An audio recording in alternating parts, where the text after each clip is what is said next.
ሰበር ዜና መጋቢት 12 2018 ጤናንና ፍቅርን ይስጥልኝ ውድ አድማጭ ተመልካቾች እንደምን አረፈዳችሁ። የሰዓቱን አበይትና ሰበር ዜናዎች ይዤ ቀርቤያለሁ። በቅድሚያም አርዕስተ ዜናዎቹን በማስቀደም ጀምራለሁ። ፋኖ የአገዛዙን የድሮን ራዳርና መቆጣጠሪያ ማዕከል ከባህር ዳር አቅራቢያ በሐሙስ ዙሪያ ሙሉ ለሙሉ በከባድ መሳሪያ ማውደሙ ተሰማ። በዚህ ጥቃት በርካታ ወታደሮች ከመገደላቸው በተጨማሪም 4 ኢትዮጵያውያንን ጨምሮ አንድ ዜግነቱ የአረብ ኤምሬት የሆነ የአብይ አህመድ የድሮን ኦፕሬተር አረብ በፋኖ መገደሉም ተሰምቷል። ከ10 ሚሊዮን ዶላር በላይ የሚያወጣው ማዕከል በፋኖ ከባድ መሳሪያ ድብደባም ዶጋመድ ሆኗል። ይዳሰሳል። እዚሁ ጎንደር ላይ የቼሮስ ልጆች የብልጽግናን ጦር በተለያዩ አቅጣጫዎች እየደመሰሱት መሆናቸው ሲነገር ከከፍተኛ ባለስልጣን እስከ ታችኛው የብልጽግና አመራር የሬሳ ክምር ተደርጓል። ከፍተኛ የጦር መኮንኖችም ተገድለዋል። ዝርዝር ዘገባ ከጎንደሮቹ ሀገር ይዘናል። በሌላ በኩል የሶማሌ ክልል ፕሬዝዳንት ሙስጠፌ ከአብይ አህመድ ጋር ሰይፍ መማዘዛቸው ሲነገር አብይ አህመድ በቀድሞ አብዲሌም ሊተካቸው ማቀዱ ተነግሯል። እሳቸውም አብይ እኔን ከማውረዱ በፊት እሱ ይወርዳል ሲሉም ተደምጠዋል። በኦሮሚያና በሶማሌ መካከል የሚደረጉ ውጊያዎች ሊያገረሹ መሆናቸውም ተሰምቷል። በዝርዝር ይቃኛል። ወዲህ መከላከያ ሰራዊቱም ለጦርነት በሚል ወደ መሃል ሀገር የሚሄዱ ነዳጆችን እየመነተፈ ወደ ካምፑ እየወሰደ መሆኑ ተነግሯል። እንቃኘዋለን። በሌላ በኩል ፋኖ ድሮን መታጠቁን ከዚህ ቀደም መዘገባችን ይታወሳል። ከዚህ ጋር በተያያዘ ከፋኖ ከፍተኛ አመራር ጋር ፋኖ ስለታጠቀው ድሮን የሚለንም አለ። አብራችሁን ስቆዩ እኚህንና ሌሎች መረጃዎችን ታገኛላችሁ። ቪዲዮን ላይክ፣ ቻናሉን ሰብስክራይብ አድርጋችሁ በኮሜንት ድል ለህዝብ ልጆች ለጀግኖቹ በማለት ለታጋዮች ያላችሁን ድጋፍ አሳዩን እያለን ከማስታወቂያ በኋላ በቀጥታ ወደ ዘገባዎቹ አልፋለሁ። በካሬ በ85,000 ብር በመሃል ሲኤምሲ አፍሪካ ኮንቬንሽን ሴንተር ፊት ለፊት ብዙዎች ለኑሮና ለኢንቨስትመንት በሚመርጧት ሲኤምሲ በቅርብ ርቀት ላይ ዓለም አቀፍ ሆስፒታሎች አይሲኤምሲ፣ አሜሪካን ሜዲካል ሴንተር እንዲሁም ዓለም አቀፍ ትምህርት ቤቶች ፍሊፐር፣ ብሪቲሽ እና ካምብሪጅ ስኩል የሚገኙበት በመኖሪያ መንደር ውስጥ ሰፊ መዋኛ ገንዳዎችና ዘመናዊ የልጆች መዝናኛዎችም ያገኛሉ።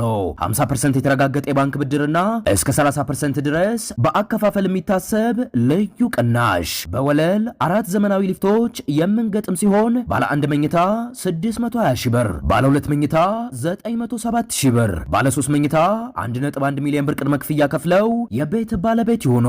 ለበለጠ መረጃ በ0938 414445 አለያም በ0944 370488 ላይ ይደውለው። ድሪም ቢልደርስ ሪል ስቴት። ቀዳሚ ወዳደረኩት ዘገባ አልፋለሁ። ወደ መሃል ከተማ እየተንቀሳቀሰ ያለን ነዳጅ የብልጽግና ወታደሮች መንገድ ላይ መመንተፍ መጀመራቸው ተነገረ። ኢትዮጵያ በሀገር ውስጥ በዓለም አቀፍ ክስተቶች ምክንያት የነዳጅ ስርጭት መስተጓጎል እያጋጠማት መሆኑ ይታወቃል። ሚዲያችን ጉዳዩን በቅርበት ሲከታተል ቆይቶ ዛሬ አዳዲስ መረጃዎችን ይዞም ቀርበዋል። ከነዳጅ አሽከርካሪዎችና ከጸጥታ ምንጮች በተገኘ ማረጋገጫ መሰረት በአሁኑ ወቅት ወደ መካከለኛው የኢትዮጵያ ክፍል የሚገባ ነዳጅ እየቀረበ ያለው በአዋሽ አርባ ከሚገኘው የነዳጅ ክምችት ሪዘርቭ መሆኑን ተረጋግጧል። አንዳንድ የነዳጅ አሽከርካሪዎች ሁኔታውን ሲያስረዱም ወደ ጅቡቲ የሚሄዱ ተሽከርካሪዎች ቁጥራቸው በእጅጉ ቀንሷል። በአሁኑ ወቅት ነዳጅ እየተቀዳ ያለው ከክምችት ነው ብለዋል። በመላው ሀገሪቱ ነዳጅ ገና ሳይደርስ ነዳጅ እየመጣ ነው በሚል ወሬ ህዝቡ ሰልፍ ይዞም ይጠብቃል። ነገር ግን ውሸት ነው ሲልም ተደምጧል። ሌላኛው አሽከርካሪ ደግሞ መንግስት ነዳጅን ወደ ራሱም እያዘዋወረ መሆኑንና የመንግስት ወታደሮች ነዳጅ እየመነተፉ መሆናቸውን ገልጿል። ሹፌሩ ሲናገር አንድ የነዳጅ ቦቴ ከጅቡቲ ሲመለስ ማደያ ሳይደርስ በመንገድ ላይ በመንግስት የጸጥታ ኃይሎች ይቆማል። ከዚያም ተገዶ ወደ ካምፖች ወይንም ደግሞ ወደ ቢሮቻቸው እንዲያወርድ ይደረጋል። አሽከርካሪዎች አክለውም ይህ የሚደረገው ለሀገራዊ ዓላማ እንደሆነ እንደሆነ እንደሚነገራቸውና ለነዳጅ ማደያው ባለቤት ክፍያው እንደሚፈጸምም ገልጸዋል። ለአሽከርካሪዎች ግን ደረሰኝና ደብዳቤም እንደሚሰጣቸውም ተነግሯል። በዚህ ምክንያት ማደያዎች የሚሸጡትን ነዳጅ እያጡ መሆኑንና መሀል ሀገር ያለው ህዝብ በነዳጅ ጦት እየተቸገረ መሆኑን ነው የተገለጸው። የጅቡቲው እንቆቅልሽና የዓለም አቀፍ ገበያ ውጥረትን ስንመለከት በአሁኑ ወቅት በርካታ ኢትዮጵያውያን የነዳጅ አሽከርካሪዎች በጅቡቲ ነዳጅ ለመጫን ተሰልፈው ከ15 ቀን በላይ በአስቸጋሪ ሁኔታ ውስጥ እንደሚገኙ መረጃዎች ያመላክታሉ። ኢትዮጵያ በአመት ከ4.2 ሚሊዮን ሜትሪክ ቶን በላይ ነዳጅ የምታስገባ ሲሆን አሁን ባለው የመካከለኛው ምስራቅ ግጭት ምክንያት የዓለም የነዳጅ ዋጋ በአንድ በርሜል ከ110 እስከ 120 ዶላር እየተሸጠ ይገኛል። በተለይም ኢራን የሆርሙዝ ባህር ሰርጥን መዝጋቷን ለዋጋው መናር ዋነኛው ምክንያት ተደርጎም ይጠቀሳል። እስካሁን የነዳጅ ግዢን በብቸኝነት ሲያከናውን የቆየው የኢትዮጵያ የነዳጅ አቅራቢ ድርጅት ቢሆንም መንግስት ከሚቀጥለው ዓመት ጀምሮ የግል አቅራቢዎችን ነዳጅ እንዲያስገቡ እንደሚፈቅድም ማስታወቅ ይታወሳል።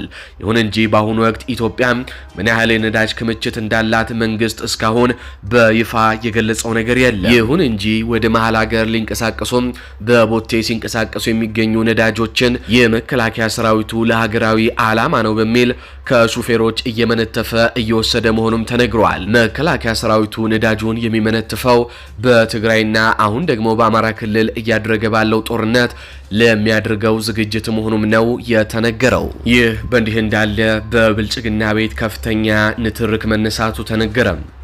የኦሮሚያ ብልጽግናና የሶማሌ ብልጽግና ሰዎች ሰይፍ ተማዘዋል። አብዲሌ እንደገና የሶማሌ ክልል ፕሬዝዳንት ሊሆን መሆኑ ሲነገር፣ አብይ አህመድ ሙስጣፌን ከስልጣን ሊያወርዱ መሆናቸው ሲነገር፣ ሙስጣፌ በበኩሉ ከስልጣን የሚያወርደኝ የለም ሲል ዝቷል። አብይን ቀድሜም አወርደዋለሁ ብለዋል። በሶማሌ ክልልና በኦሮሚያ ክልል መካከል ቀደም ብለው ሲደረጉ የነበሩ ውጊያዎች ሊያገረሹ መሆናቸውም ተነግሯል። የምስራቁ ኮከብ እየተባለ የሚጠራው የሶማሌ ክልል ፕሬዝዳንት ሙስጠፋ መሐመድ አነጋጋሪ ሆነዋል። ሰሞኑን ሚስጥራዊ ስብሰባ ላይ የተናገሩት ነገር ሾልኮም ወጥቷል። አብይ አህመድ ከስልጣን ሊያነሳኝ ነው፣ እኔን ከማንሳቱ በፊት እሱ ይነሳል ሲሉም በኃይለ ቃል ተናግረዋል። ጠቅላይ ሚኒስትሩን ጨምሮ ከፍተኛ ባለስልጣናት በዝግ ስብሰባ የተናገሩት ነገር ሾልኮ ሲወጣባቸው ይህ የመጀመሪያው አይደለም። ከዚህ ቀደም የብልጽግና አመራሮች በድብቅም ሆነ በግልጽ ሲናገሩት ሾልኮ የወጣባቸውን አንዳንድ ሁነቶች እንመልከት። ሽመልስ አብዲሳን እናስቀድም። ሽመልስ አብዲሳ በጨፌ ኦሮሚያ አባይ ማዶ ተሻግረን አደናገርናቸው ሲል ያሳምነው ጽጌ፣ የአምባቸው መኮንን፣ የምግባሩ ከበደም የእዘዝ ዋሴን ግድያ አማራ ክልልን ለማዳከምና መሪ ለማሳጣት ኦህዴድ እንዳደረገው ሽመልስ አብዲሳም ተናግሮ ነበር። ይህ ንግግሩም በድብቅ ተቀርጾም መውጣቱ ይታወሳል። ሽመልስ በዚህ ብቻ ያበቃም። ብልጽግናን ለኦሮሞ እንዲመች አድርገን መስርተነዋል ሲልም ተናግሯል። ያ የሽመልስ አብዲሳ ንግግር ሾልኮ በመውጣቱ ከፍተኛ አቧራ ነበር ያስነሳው። በወቅቱም ሽመልስ መስቀል አደባባይ በእርቻ በዓል ላይ ፊት ለፊት በህዝብ ፊት ነፍጠኛን በሰበሩን ቦታን ሰበርናቸው ሲሎም ተናግረው እንደነበረም አይዘነጋም። ሽመልስ አንዳንዴ በሚስጥር መናገርም አይጠበቅባቸውም። ሽመልስ በግልጹን ይናገራሉ።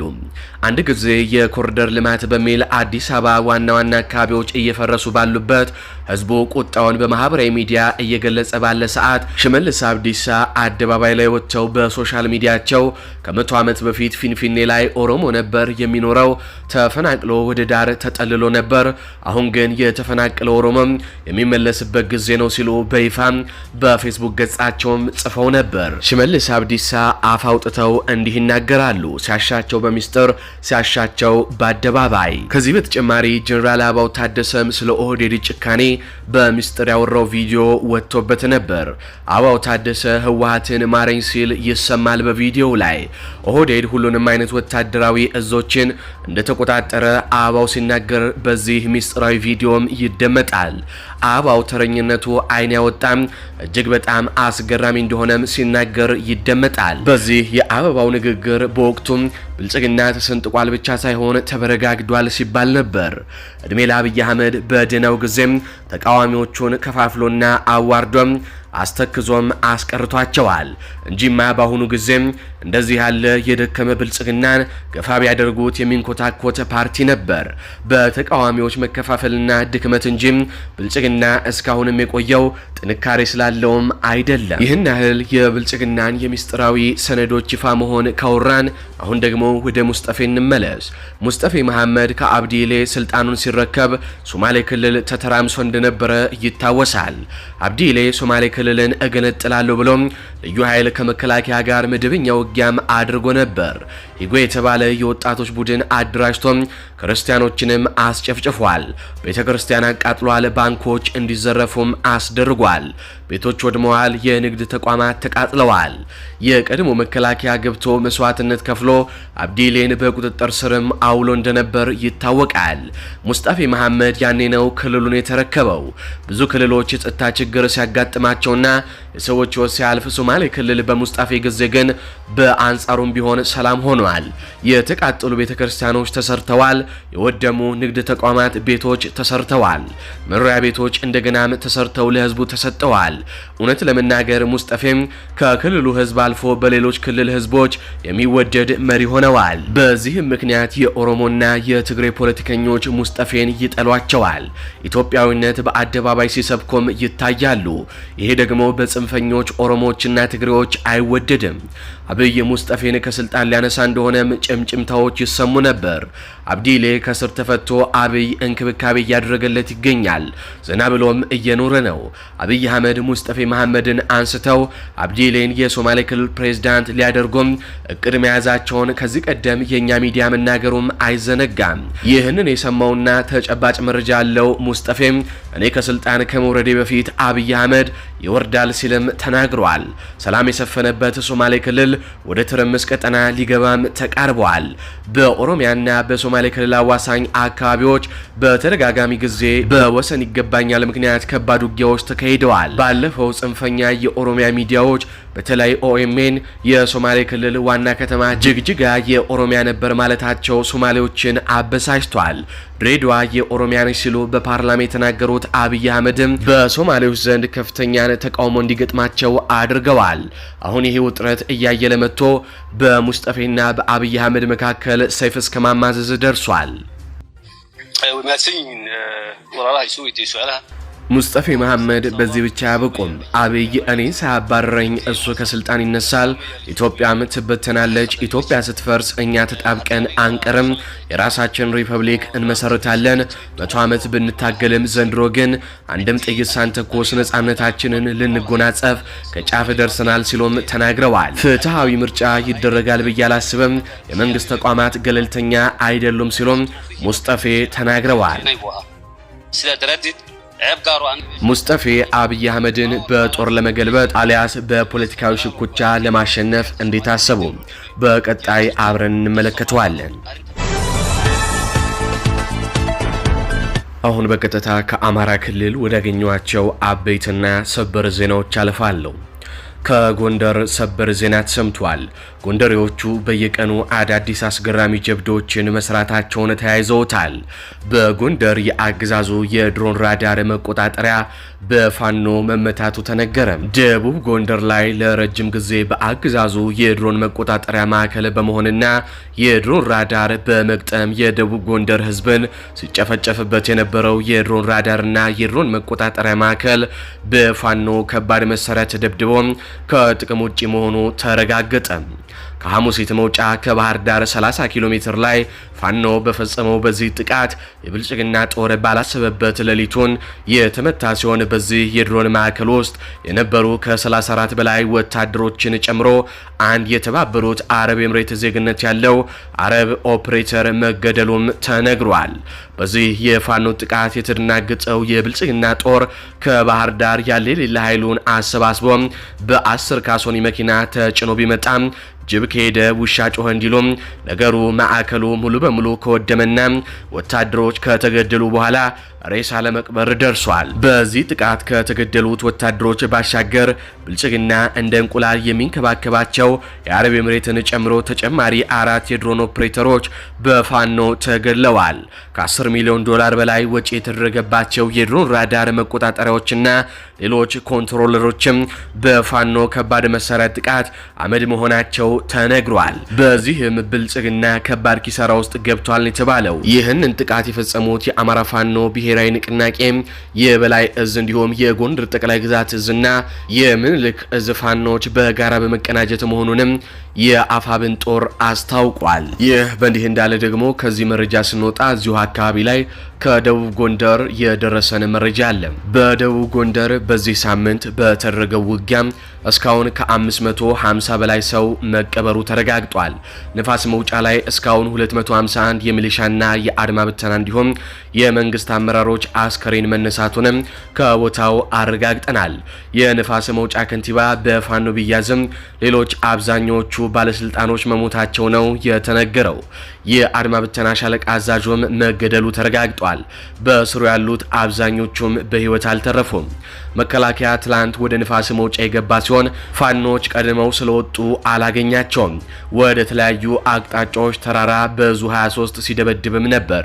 ሐሙሴት ከ300 በላይ የአድማ ብተና ሚሊሻ፣ ፖሊስ እንዲሁም የከተማና የወረዳ አመራሮች አስከሬን መቀበሩን ከቦታው አረጋግጠናል። ሐሙሴት በተደረገው ኦፕሬሽን አንድ የተሰዋ ፋኖ በክብር እስኪቀበር ተብሎ ከ150 በላይ የአድማ ብተና የሚሊሻና የአመራር አስከሬን መንገድ ላይ ተጥሎ ለረጅም ሰዓት የሚቀብረውም አልነበረም።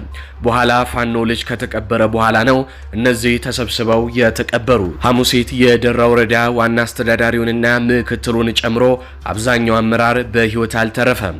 አመራሩን ለማትረፍ የተላከች አድማ ብተና ሻለቃ ከመሪው ጀምሮ አብዛኞቹ በህይወትም አልተረፉም።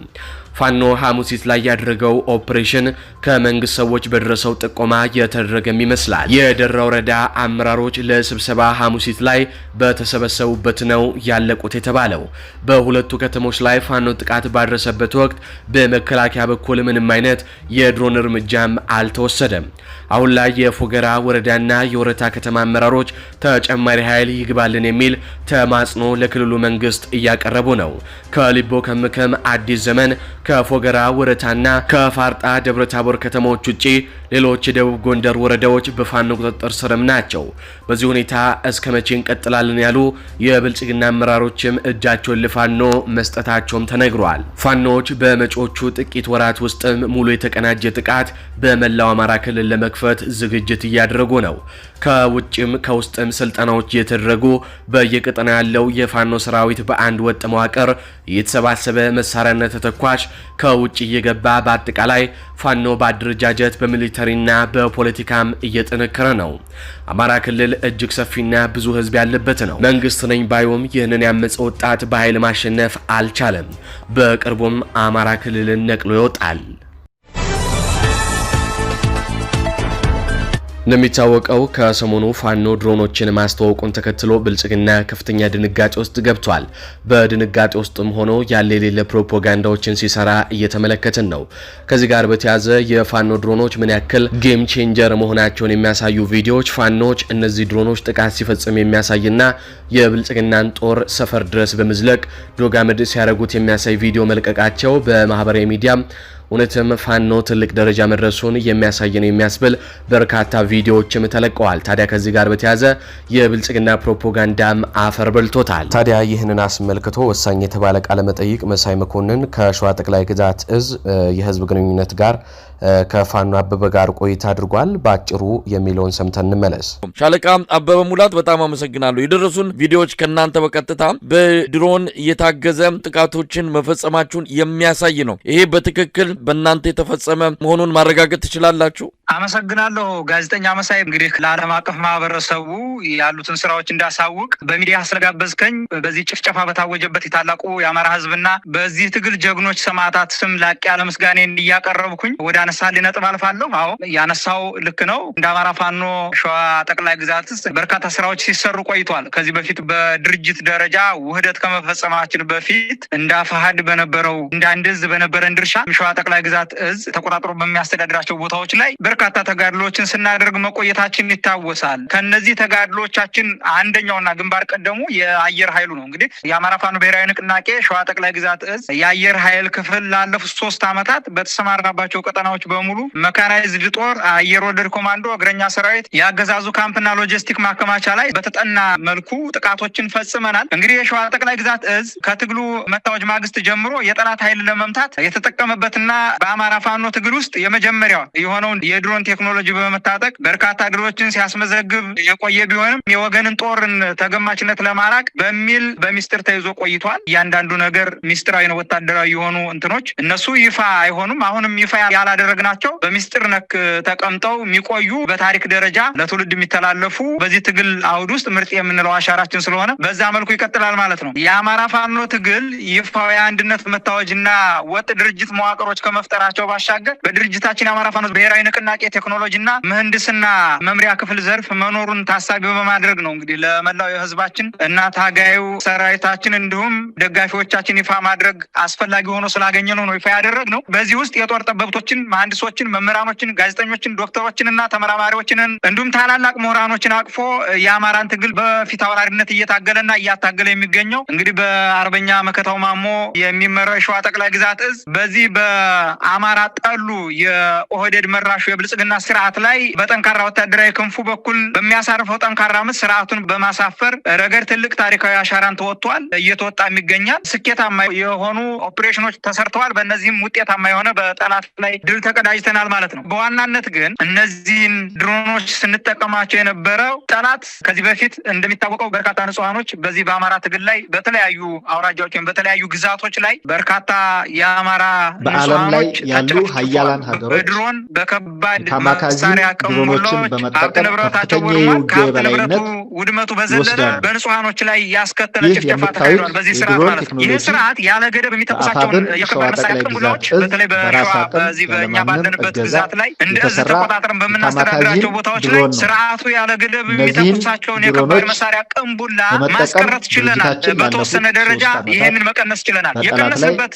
ዋነኛ ምክንያቱም ቀንቡላዎችን በሚወረውረው የከባድ መሳሪያ አካባቢ ላይ የድሮን አሰሳ በማድረግ በጀነራል መድፍ ላይ በዙ 23 በቢኤም እንዲሁም በሞርተርና በዲሽቃ ላይ እንግዲህ ከምስሉ እንደምንረዳው ቀንጨብ አድርገን ያወጣናቸው ናቸው እንጂ በጣም በርካታ የፎቶና የቪዲዮ ማስረጃዎች አሉ። እነዚህ ግን ለአብነት ለህዝባችንና ለደጋፊያችን እንዲሁም ለጀግናው ተዋጊ ሰራዊታችን ስነልቦና የበላይነትን የሚያጎናጽፍ ስለሆነ ይፋ ለማድረግ ተገደናል። በዛም አማካኝነት ከዛ ከምስሉ መረዳት የምንችለው ነው። ወደ ዝርዝሩ ጉዳይ እንመጣለን። በተለይ ወታደራዊ የሆኑ ሚስጥሮችን እንደተጠበቁ ነው። ነገር ግን ቀደም ሲል አንስተቋል በሚስጥር የያዛችሁበት እንግዲህ 3 ዓመት ነው ይሄ እንቅስቃሴ ከተጀመረ ትግሉ ከተጀመረ ጀምሮ ይሄ እንቅስቃሴ ጎን ለጎን ሲካሄድ እንደነበረ ነው የተረዳሁት። ባለፉት 1 ዓመታት ደግሞ በተላኩልን ቪዲዮዎች መረዳት እንደተቻለው በ2017 እንደ ኢትዮጵያ አቆጣጠር ማለት ነው በርካታ አካባቢዎች ላይ ጥቃት መሰንዘራችሁን የሚያሳይ ነው። በቀን ተመዝግቦ የሚታይ ስለሆነ ለምንድን ነው ጥቃቶቹን ቢያንስ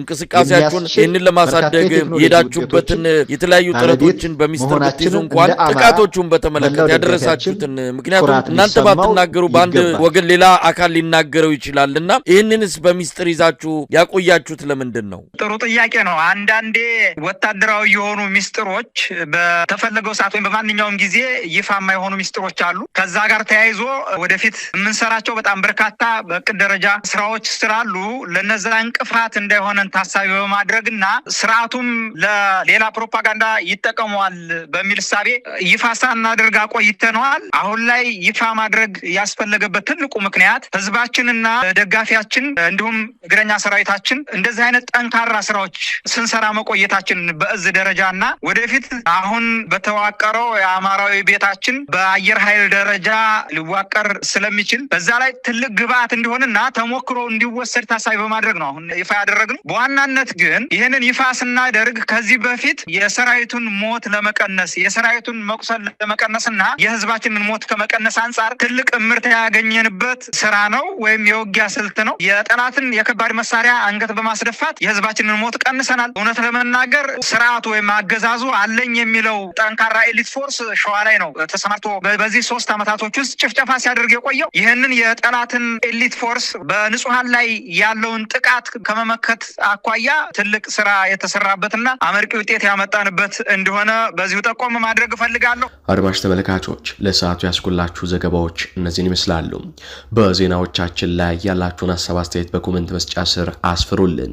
እንዲሁም በዝግጅታችን ክፍል ላይ ያላችሁን ሀሳብ አስተያየት ምን ይጨመር ምን ይቀነስ የሚሉትንም በኮሜንት መስጫ ስር አስፍሩልን። እንዲሁም ቪዲዮውን ላይክ፣ ቻናሉን ሰብስክራይብ በማድረግ አጋርነታችሁንም እንድታሳዩን እንጠይቃለን።